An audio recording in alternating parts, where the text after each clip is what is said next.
Does the name Bucks Row mean anything to you? How about the name of the person most commonly associated with it? Jack the Ripper. This is Whitechapel, the area in the East End of London where a number of women working as prostitutes were mutilated and murdered in the latter half of 1888. To this day, there remains much debate about not only who Jack the Ripper really was, but which of the women in the Whitechapel murders were actually his victims. Out of the 11 or so bodies, though, there is a group called the Canonical Five.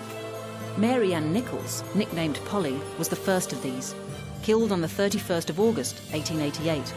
Her body was discovered in the early hours of the morning on Bucks Row. Bucks Row, which has since been renamed Durward Street, was a back alley in Whitechapel, a couple of 100 metres away from the London hospital. Some of the original buildings and brickwork still exist today, including the low brick wall stretching east from the board school, where Polly's body was found. For those of a strong disposition, you can still trace the Ripper's steps today, with various guided tours and excursions around the sites of the murders. Number 2 of the Canonical Five was Annie Chapman, who also had a nickname, Dark Annie. She was found on the 8th of September, dead in a backyard in Spitalfields, with her uterus removed. Throughout the police investigation, a huge number of letters were sent to the police. Most of them were declared hoaxes, but there were a handful that the police took more seriously. The first of these was the Dear Boss letter, received on the 29th of September. It was the first time the serial killer signed himself Jack the Ripper, and also referred to clipping a lady's ears off, which rang alarm bells the very next day. The 30th of September was the day that became known as the double event, because within the space of 24 hours, 2 mutilated bodies were discovered by police. Victim number 3 was Elizabeth Stride, also known as Long Liz. The Swedish-born 43-year-old was found in the early hours in Dutfield's Yard off Berner Street. Like Bucks Row, Berner Street was also renamed to play down the ghoulish connotations. Catherine Eddowes was a bit different. Her body was found outside of Whitechapel, in Mitre Square in the City of London. This was the furthest west of all the murders, and the fact that she was found on the same day as Elizabeth Stride has made some ripperologists, as those who study the case are called, claim her murder as proof that there wasn't just one ripper, but at least 2 killers at large at the same time.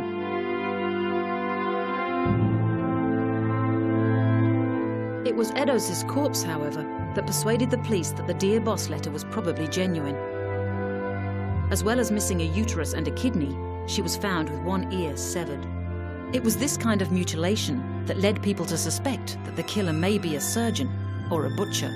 The next missive attributed to the killer was the Saucy Jack postcard, which was delivered on the 1st of October and referred to both ear removal and the so-called double event of the previous day. Those details were already known by journalists, however, and so the card could still have been a hoax. With such widespread publicity and reporting of the murders, citizens were understandably nervous, and one of them, George Lusk, led the Whitechapel Vigilance Committee to patrol the streets at night. It was to Lusk that the next letter was addressed. It is widely thought to be the most probably authentic epistle, largely because it arrived accompanied by a box containing half a human kidney preserved in alcohol. The writer made a gruesome claim about the other half. "I fried and ate it," the letter said. "It was very nice."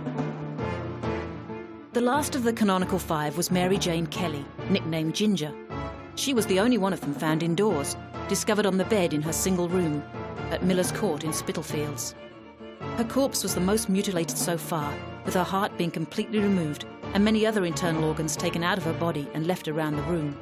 Even with contemporary technology, we are still no closer to solving the mystery, and the list of possible suspects seems only to grow as the years go by.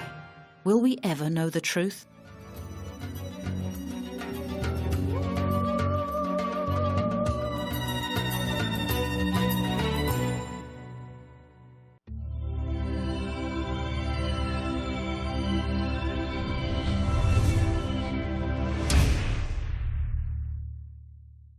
Three, two, one.